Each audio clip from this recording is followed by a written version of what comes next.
नमस्कार विद्यार्थी मित्रांनो, स्वागत आहे तुमचे द्रोणाचार्य स्पर्धा परीक्षा मार्गदर्शन केंद्र या यूट्यूब चॅनलवर।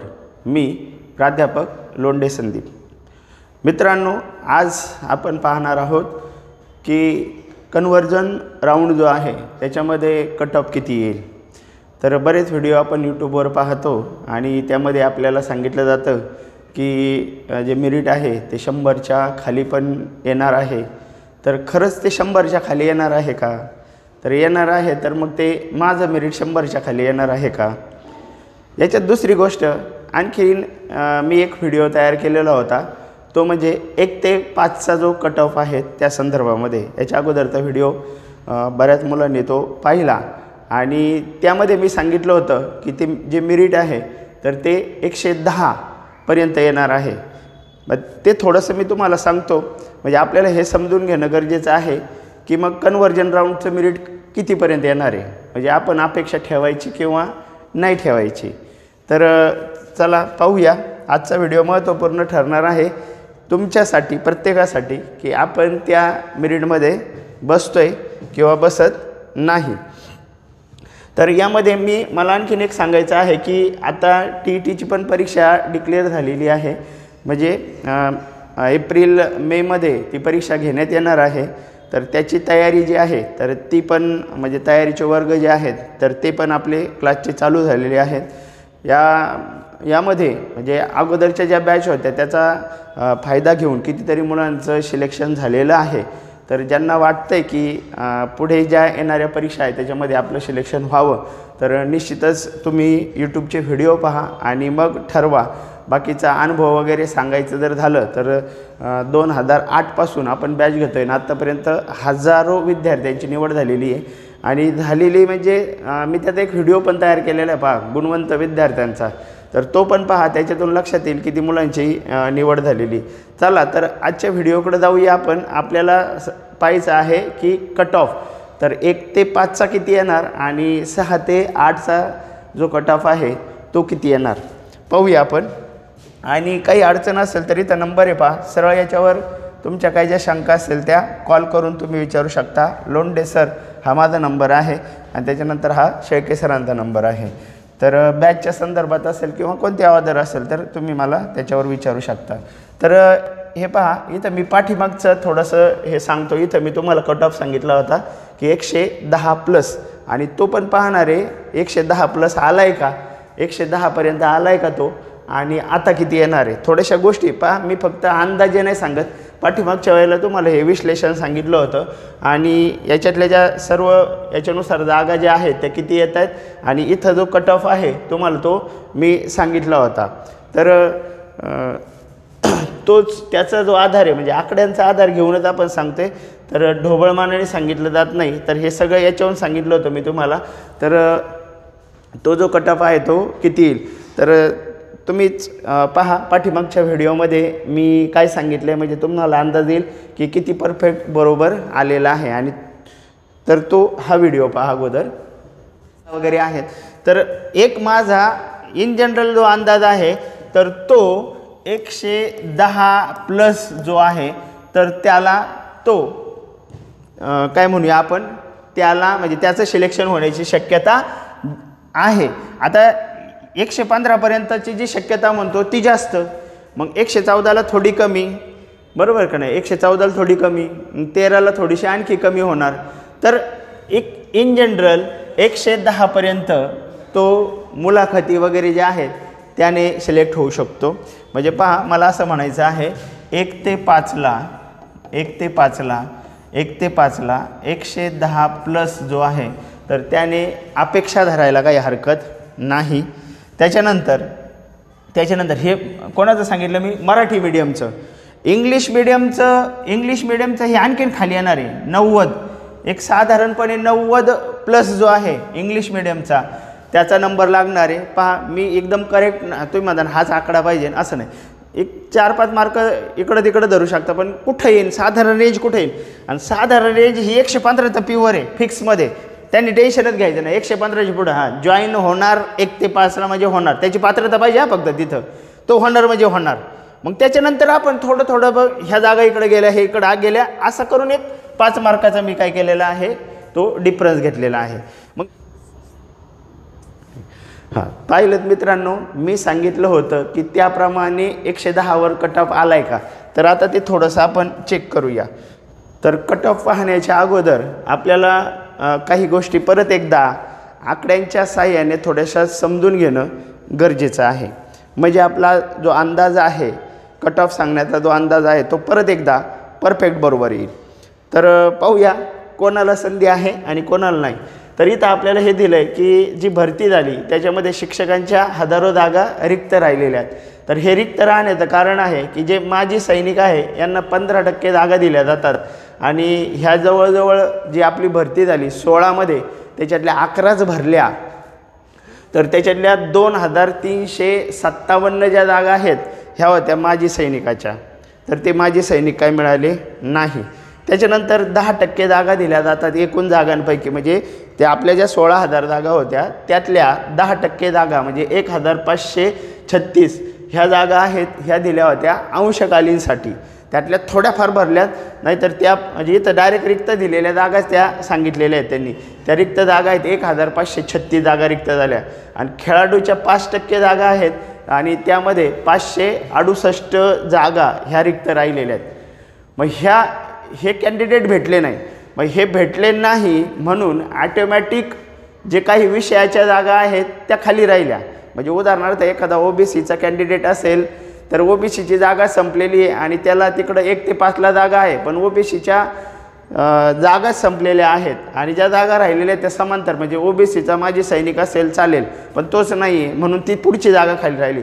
आणि ह्यामुळं या सामाजिक आरक्षणामधलं जे समांतर आरक्षण आहे, ह्या समांतर आरक्षणामुळे जागा खाली राहिल्या। 1 ते 5च्या सगळ्यात मोठ्या जागा शिल्लक राहिल्या इंग्रजी माध्यमाच्या आणि गणित विज्ञानच्या। तर इंग्रजी माध्यमाच्या रिक्त जागा राहिल्या 1585 जागा रिक्त राहिल्या। मग आता त्या कधी भरणार आहेत, तर त्या ह्या कन्वर्ट झाल्या का मग ह्या जागा भरल्या जाणार। म्हणजे उदाहरणार्थ ह्या कन्वर्ट झाल्या, ह्या जवळजवळ जागा किती जातात इथंच पहा, 2, 3, 4 आणि 4.5 ते 5,000 ज्या जागा आहेत, तर त्या जागा ह्या राऊंडमध्ये म्हणजे कन्वर्जन राऊंडमध्ये येणार आहेत। मग ह्या जागा कोणाला जाणार, मग आपण एक ढोबळमानाने धरूया की 5,000 जागा आल्या, ह्या 5,000 जागा ह्या कन्वर्जन राऊंडमध्ये भरल्या जाणार आणि ह्या कोणाला जाणार, तर प्रत्येक गटामध्ये म्हणजे ओबीसी, त्याच्यानंतर ओपन, NT, ह्या ज्या ST, SC ह्याच्या प्रत्येकाच्या माजी सैनिकाला जागा गेलेल्या आहेत। मग समजा ओबीसीचा माजी सैनिकाला जागा जर असतील 20, तर त्या 20 जागा आता कोणाला जाणार, तर त्या माजी सैनिकाच्या कन्वर्ट केल्या जाणार आणि त्या जाणार ओबीसीचा माजी सैनिक असेल तर त्या जागा जाणार ओबीसी प्युअरला, म्हणजे ओबीसी जनरल म्हणतो आपण खुला त्यातला, ओबीसीला जाणार। म्हणजे त्या महिला वगैरे कोणाला नाही जाणार, त्या जागा कोणाला जाणार, त्या जागा जाणार ओबीसीच्या प्युअरला। त्याच्यानंतर ज्या ओपनच्या जागा आहेत, ओपनचा माजी सैनिकाच्या जागा आहेत, तर त्या ओपनच्या माजी सैनिकाच्या जागा कुठं जाणार, तर त्या जाणार ओपनलाच जाणार। SCच्या माजी सैनिकाच्या जागा कोणाला जाणार, SCचा जो खुला आहे त्याला जाणार। STच्या माजी सैनिकाच्या जागा STचा जो खुला आहे तिथे जाणार। ठीक आहे, तर हे समजलं आता तुम्हाला ह्या जागा कुठे जाणार आहे। आणि आता भरायच्या जागा त्या खाली कोणत्या आहेत, ह्या झाल्या कन्वर्ट। आता ओबीसीला मिळाल्या जागा, मग ओबीसीचे घेणार कुठं, तर ओबीसीचे घेणार 1 ते 5 ला इंग्रजी माध्यम, म्हणजे ओबीसीचेच नाही सगळे ज्या कॅटेगरीचे माजी सैनिक कन्वर्ट झाले आणि त्या जागा सगळ्या त्यांच्या कॅटेगरीत खुल्याला गेल्या आणि त्या खुल्या जागा भरणार कुठे, इंग्रजीच्या भरणार 1585, मराठी माध्यमाच्या भरणार 870च। इथं पहा महत्त्वाची गोष्ट सांगणार आहे मी तुम्हाला खूप, उर्दू माध्यमाच्या भरणारे 640 आणि गणित विज्ञानाच्या भरणारे 2268। म्हणजे यातल्या 2000 जर जागा गेल्या तर खाली राहतात 3000। हे असं कॅल्क्युलेशन मी करून तुम्हाला सांगितलं होतं की 1 ते 5चं मेरिट किती असणार आहे, तुम्ही आत्ता तो व्हिडिओ पाहिला, त्याच पद्धतीने मी सांगते। आणि माझा जो अंदाज आहे साधारणपणे मेरिट तिथं येणार आहे +1 किंवा 2 राहणार आहे। म्हणजे तुम्हाला कळेल आता आपलं होणार किंवा नाही होणार. किंवा बरेच व्हिडिओ काही तर यूट्यूबला कंटिन्यू असतात, रोज व्हिडिओ असतो, तर त्याच्यामध्ये रोज काही ना काही सांगितलं जातं. मी शक्यतो रोज व्हिडिओ करत नाही, पण जो काही एक असेल तो परफेक्ट असतो. तर आता तुम्ही पहा, आता आपलं मेरिट येणार आहे का 100च्या खाली येणार आहे का, तर ते सत्य जे आहे ते तुम्हाला कळेल. आणि येणार असेल तर मग ते कोणाचं मेरिट येणार आहे ते पण त्यातून तुम्हाला कळेल. तर आता यासाठी थोडेसे परत एकदा काही आकड्यांचं विश्लेषण पाहूया. म्हणजे मराठी माध्यमाच्या ज्या जागा आहेत त्या कुठे खाली राहिल्या आणि तिथं कट ऑफ किती आला. ओके, चला ते पाहूया. तर इथं पहा, ह्या ज्या जागांचा तपशील आहे, ह्या जागा आहेत सिंधुदुर्गच्या जागा होत्या 678 आणि त्यापैकी भरल्यात 600, म्हणजे 700-800, म्हणजे जवळजवळ 274च्या आसपास इथं जागा शिल्लक आहे. कुठं, तर सिंधुदुर्गला किती जागा रिक्त आहेत, 274च्या आसपास जागा शिल्लक आहे. म्हणजे 274 विद्यार्थ्यांचं सिलेक्शन तिथं होणार आहे. मग कोणाचं सिलेक्शन होणार आहे तिथे, 274 जणांचं होणार आहे, पण मग आपला नंबर आहे का त्याच्यामध्ये. तर इथं पहा मग काय आता, तर 1 ते 5 साठीच्या जागा किती खाली राहिलेल्या आहेत, तर 1 ते 5 साठीच्या जागा आहेत ऑल सब्जेक्ट इंग्लिश 71 जागा होत्या, तिथं भरल्यात फक्त 2. म्हणजे ज्या कन्वर्ट झालेल्या जागा आहेत त्या कोणाला जाणार, त्या जाणार इथल्या त्या आत्ता ज्या आपण 274 रिकाम्या पाहिल्या होत्या त्याच्यात काय सर्वांना नाही घेणार, त्यातला कोणाला घेणार, इथं रिकाम्या जागा राहिलेल्या आहेत त्या भरणार आहेत. मग त्या भरणार. इथं 71 जागा होत्या, 2च पोस्ट भरल्यात इंग्लिशच्या, तर याच्यातल्या 69 जागा म्हणजे 70 जागा, म्हणजे तुम्हाला 70 जागा त्या 274 पैकी गेल्या, कोणाला गेल्या, इंग्लिशला गेल्या. इंग्लिशचं मेरिट खाली येणार, पहा बरं का. आता इंग्लिशचं मेरिट खाली येणार. त्याच्यानंतर ऑल सब्जेक्ट मराठी आहेत, तर 571 जागा होत्या आणि त्यातल्या भरल्यात किती, 435, म्हणजे 400 500 आणि इथं म्हणजे 135च्या आसपास जागा कोणाच्या भरल्या जाणार आहेत, इथं मराठी मीडियम, इथं संधी आहे. आता इथं संधी आहे हे कळालं आपल्याला, इथं आपल्याला संधी आहे. पण मग या संधीमध्ये आपला नंबर लागेल का हे आपल्याला पाहायचं आहे. म्हणजे आता पाहूया आपण, इथं 135 जागा भरणार आहेत. थोडंसं एक जागांचा तपशील आहे, आणखीन थोडासा आपण पाहूया, म्हणजे तुम्हाला क्लॅरिटी जी आहे मेरिटची ती आणखीन येईल. तर ठीक आहे, हे समजलं आपल्याला. आता इथं पहा, छत्रपती संभाजीनगर या ठिकाणची ह्या जागा आहेत. आता यामध्ये इथं जागा होत्या, इथं ओपनला जागा नव्हत्या. इथं SCला जागा किती होत्या, 55. त्याच्यानंतर महिलांच्या 50 होत्या, 50 भरल्या. ठीक आहे. तर इथं OBCला 70 जागा होत्या खुल्याला, तर 63 भरल्या त्यातल्या. आणि इथं वुमनला 64 होत्या, 64 भरल्यात. ओके. आता यामध्ये काय पाहिजे आपल्याला, तर आपल्याला पाहिजे आहे जागा रिक्त कोणत्या राहिल्यात. बरोबर, जागा रिक्त कोणत्या राहिल्यात तर त्या पाहूया. तर इथं पहा, आता लगेच कळेल तुम्हाला. आता ज्या कॅटेगरीच्या जागा कन्वर्ट झाल्या, म्हणजे OBCच्या कन्वर्ट जागा झाल्या, म्हणजे माजी सैनिकाच्या OBCच्या जागा कुठे गेल्या, OBC खुलामध्ये गेल्या. आणि इथं इंग्लिश मिडियमच्या 128 जागा होत्या, 35 भरल्यात. आणि 1 ते 5 साठीचा कॅन्डिडेट मराठी मिडियमचा 110 आहे आणि 110 जागा भरल्यात. म्हणजे त्या कन्वर्ट जागा जरी झाल्या तरी त्याला इथं उपयोग होणार नाही, कारण 1 ते 5ला जागाच राहिल्या नाही. मग तिथं जागा कोणाला आहेत, मग कोणत्या कॅटेगरीचा असू द्या, तर तो त्याच्या जागा भरल्या जाणार इथं इंग्लिशच्या. ह्या ऑलरेडीच भरलेल्या आहे ना. म्हणजे जर माझं 1 ते 5 मराठी मीडियम असेल, मी म्हणजे DED असेल आणि TET फर्स्ट असेल, जागा कन्वर्ट पण झाल्यात. जागा किती कन्वर्ट झाल्यात तर तिथं माजी सैनिकाच्या ज्या जागा आहेत, भरपूर जागा आहेत त्या आता किती जागा आहेत त्या पण पाहूया. माजी सैनिकाच्या तिथं किती जागा आहेत त्या पण पाहूया. ती इथं पहा, OBCच्या 70 जागा आहे, ह्या खुल्याच्या होत्या, ह्या महिलांच्या होत्या. आणि एक सर्व्हिसमॅनच्या 32 जागा होत्या, बा 0 भरल्यात, म्हणजे ह्या खाली तिथं. त्याच्यानंतर 21 जागा ह्या अंशकालीन होत्या, म्हणजे ह्या 32 आणि 21 ह्या जागा झाल्या 53 जागा मिळाल्या औरंगाबादमध्ये इथं ओबीसीला किती जागा मिळाल्या 53. पण मला काय म्हणायचं आहे, ओपनला 53 जागा मिळाल्या, परंतु आता पहा परत एकदा पुढं जाऊया थोडंसं. 53 जागा मिळाल्या आणि आता त्या भरायच्यात. मग इकडं खाली कोणत्या राहिल्या जागा, तर इकडं खाली राहिल्या जागा त्या पहा आता, म्हणजे कळन तुम्हाला लगेच. इथं पहा समजा 53 जागा ओबीसीला मिळाल्यात आणि ओबीसीला मराठी मीडियमचा आहे, तो म्हणेल माझं काम होईल, ऑलरेडी इथं जागा भरलेल्या आहेत.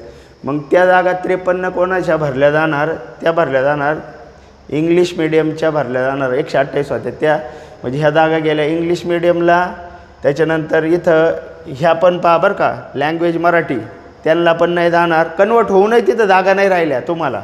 त्याच्यानंतर इथं मॅथ्स सायन्स पहा 284 होत्या, 176.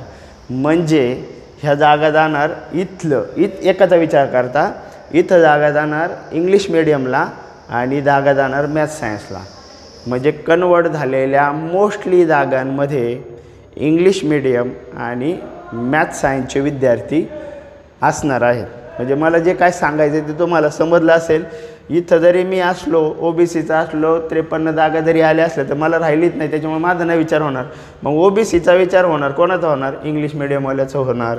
अशाच बाकीच्या कॅटेगरीचा कोणाचा होणार, मॅथ्स सायन्सचा. म्हणून मेरिट जे खाली येणार आहे ते मॅथ्स सायन्स येणार आहे. तर 1 ते 4मध्ये मराठी मीडियमचं ठराविक ठिकाणी जागा पण आहेत, नाही असं नाही, ते जास्त खाली येणार नाही. चला पुढं पाहूया. इथे पहा, इथे जनरलला जागा होत्या 22, ह्या इथं भरलेल्या आहेत. आता त्या ज्या जागा आहेत इथं माजी सैनिकाच्या पाहणं गरजेचं आहे. तर माजी सैनिकाच्या जागा किती होत्या 10. तर ह्या ज्या 10 जागा आहेत यातल्या जागा येणार आणि त्या कुठे जाणार, जनरलला जाणार. आता इथं मेरिट किती आले, 115 आले आणि या ठिकाणी आहेत वुमनचं मेरिट जे आहे, महिलाचं मेरिट आहे 115 आणि पुरुषांचं जे मेरिट आहे 125. मला आता इथं एक सांगायचं आहे, ह्या जर जागा 10 गेल्या तर त्या खोल्याला जाणार, म्हणजे इथं जाणार. ह्या जागा जर खोल्याला गेल्या तर आता तिथं समांतर आरक्षण नाही, महिला वगैरे नाही, मग सुरू करणार खुल्यातून भरायला. आणि इथं विद्यार्थी किती लागलेला आहे खोल्याचा 125. मला सांगा याच्या खाली मेरिट येईल का, आता भरणार कोणते, खुल्याचे भरणार. आणि तिथं तर 125वालाच लागलेला आहे, 125वालाच लागलेला आहे. मग 125वाला लागलेला म्हणजे यांच्यातून घेणार, महिलांतून नाही घेणार. म्हणजे महिलाचं मेरिट इथं खाली येणार आहे का, नाही येणार. ह्या काही गोष्टी समजून घ्या. मेरिट 100च्या खाली येणार नाही, मेरिट 100च्या खाली येणार नाही, हे लक्षात घ्या. 100पर्यंत येणार नाही. इथं हे जे मेरिट आहे हे 115च्या खाली येणार नाही, तिथलं त्या जिल्ह्याचं पाहता. आणि मी ओव्हरऑल सांगेल तुम्हाला की ते मेरिट कोणतं आणि किती खाली येणार आहे. याच्यात सगळ्यात महत्त्वाची बाब जी आहे, मी जे कन्क्ल्युजन काढलेलं आहे त्यामध्ये महत्त्वाचं वाक्य आहे, त्यामध्ये महिलांचं मेरिट त्या कॅटेगरीच्या जे काय आलेलं आहे त्याच्या खाली येणार नाही. आता ठीक आहे, अशी ही जे आहेत हे सगळे इमेज काढलेले आहेत. याच्यात जास्त वेळ न घालवता मी तुम्हाला मी तुम्हाला PDF देतो आपल्या याचाच टेलिग्रामचा जो चॅनल आहे त्या टेलिग्राम चॅनलमध्ये तुम्ही पहा अशा कुठं जागा राहिलेल्या आहेत, तर त्यावरून ते समजेल. आणखीन 1-2 दाखवतो फक्त तुम्हाला. पुढची पाहूया आपण स्लाईड. आता इथं पहा गोंदियाची ह्या जागा आहेत आणि या गोंदियाच्या जागेमध्ये ओमन जे आहे प्युअर ते 109 आलेलं आहे आणि त्याचबरोबर इथं जनरलचं जे मेरिट आहे 115 आलेलं आहे. पुढची स्लाईड पाहूया. ह्या आहेत भंडाऱ्याची ही जागा आहेत. तर या भंडाऱ्याच्या जागेमध्ये 58 जागा होत्या, त्यातल्या 55 जागा जनरलच्या भरलेल्या आहेत मराठी मीडियमच्या आणि इथं मेरिट आलेलं आहे 116 आणि जनरल वुमन जे आहेत 51 जागा होत्या भरल्या, त्यांचं मेरिट आलं 111. म्हणजे थोडक्यात आपण धरूया की सर्वात कमी जे मेरिट आहे, मी आता दाखवलं अगोदर हिंदी मीडियमचं असेल तिथं 109 होत्या आणि इथं प्युअर ज्या महिला ज्या आहे खुल्या त्याचं मेरिट आहे 111 आणि मी सांगितलं होतं 110 प्लस राहील आसपास. आता हे हिंदी मीडियम म्हणून 109, पण प्युअर मराठी मीडियमचा विचार करता मेरिट आलं 111वर आणि मी सांगितलं होतं 110 ते 115. म्हणजे पहा त्याचा आकडा किती जवळ आलेला आहे. थोडंफार एखाद्या मार्काने होणार आहे. पण आता मी हे सांगणार आहे की 111च्या खाली मेरिट महिलांचं येणार नाही. म्हणजे 111च्या खाली ज्या महिला असतील त्यांनी अपेक्षा नाही धरायची की माझं 100 आहे आणि मला लागेल. हां, इथं 116 आहे, 116 आहे जनरल. त्या जागा कन्वर्ट झाल्यानंतर त्या कुठं जाणार आहे? खुल्यात जाणार आहे. खुल्यात झाल्यानंतर तिथं पुरुष पण असतील आणि महिला पण असतील.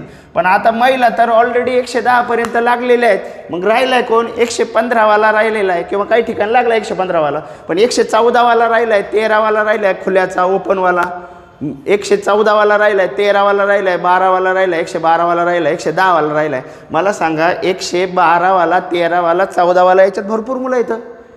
आणि ह्या आलेल्या जागा 5,000 जागा ह्या काही सगळ्या मराठी मीडियमला नाही, त्या आहेत इंग्लिश मीडियमला.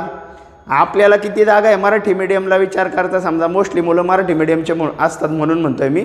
तर मराठी मीडियमच्या मुलांना जागा किती येतं? 800च्या आसपासच आहेत फक्त, 800 ते 900. पहिल्या स्लाईडमध्ये पाहिलं आपण. म्हणजे त्या खुल्याला जागा आल्यानंतर त्या भरल्या जाणार खुल्यात आणि इथली मुलं ते कॉम्पिटिशन करणार तिथे.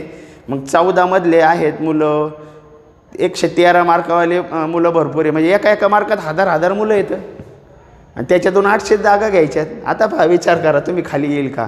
म्हणजे मेरिट जे आहे महिलांचं मेरिट मराठी मीडियमचं बोलतोय मी, याच्या खाली येणार नाही. आणि आलं तर एखाद्या मार्काने म्हणजे 110. मला तर शक्यता वाटत नाही आहे, पण नको नाराज म्हणून म्हणजे नाही का, तर 110 धरून चाला. कोणत्याही कॅटेगरीच्या म्हणजे OBC आणि ओपनमध्ये मोस्टली जास्त करून मी म्हणतो आहे 1 ते 5मध्ये जास्त सांगतो आहे ह्या गोष्टी. मी 6 ते 8च्या पण सांगणार आहे. तर हे मेरिट इथं खाली येणार. म्हणजे जे ओपनचे पुरुष आहे, म्हणजे ते खुल्याचे असतील, OBCचे असतील, SCचे असतील, STचे असतील पुरुष, त्यांचं मेरिट जे आहे तर ते 2-2, 3-3 मार्कांनी मराठी मीडियमचं खाली येणार आहे. जास्तीत जास्त 2-2 किंवा 3-3 बस. महिलांचं मेरिट आहे त्या ठिकाणाहून हलण्याची शक्यता फारच कमी. आणि हे सत्य ज्या वेळेला राऊंड लागेल त्यावेळेला तुम्हाला कळेल, जसं मी अगोदर सांगितलं होतं त्याप्रमाणे. ओके, हा मुद्दा तुम्हाला कळाला. आता मी एक सगळ्या स्लाईड पाहण्याच्या ऐवजी आता मी डायरेक्ट सांगतो तुम्हाला. तर पूर्ण महाराष्ट्राचं OBCचं मेरिट आहे ते आलेलं आहे 115 मार्क खुल्याचं OBCचं. त्याच्यानंतर OBC महिला ज्या आहेत त्याचं मेरिट आलेलं आहे 113 मार्क. म्हणजे इथं OBCच्या जर जागा गेल्या तर उचलणार कुठून? यातून मुलं उचलले जाणार. म्हणजे 15तून उचलणार, 14तून उचलणार आणि 13तून उचलणार. मग यांच्यापर्यंत जागा राहिल्या पाहिजे ना. एवढ्या जागा नाही मराठी मीडियमला. मग जागा कोणाला जाणार आहे? ते इंग्लिश मीडियमला. आता हे सांगतो की इंग्लिश मीडियमचं मेरिट जे आहे, मी पहिल्यांदा सांगितलं होतं का ते पहा, मी त्याच्यामध्ये सांगितलं होतं इंग्लिश मीडियमचं मेरिट जे आहे तर ते 90+ राहील आणि मॅथ्स सायन्सचं मेरिट देखील 90+ राहील हे सांगितलं होतं. आणि हे इंग्लिश मीडियम आणि हे जे मॅथ्स सायन्सचं मेरिट आहे हे कुठं असतं? 6 ते 8ला असतं. मग 6 ते 8मध्ये मॅथ्स सायन्सचे मुलं असेल ते त्यांचं काम होणार. त्याच्यानंतर इंग्लिश मीडियमचे असेल मग तो OBCचा असेल तर मग त्याचं मेरिट येणार खाली.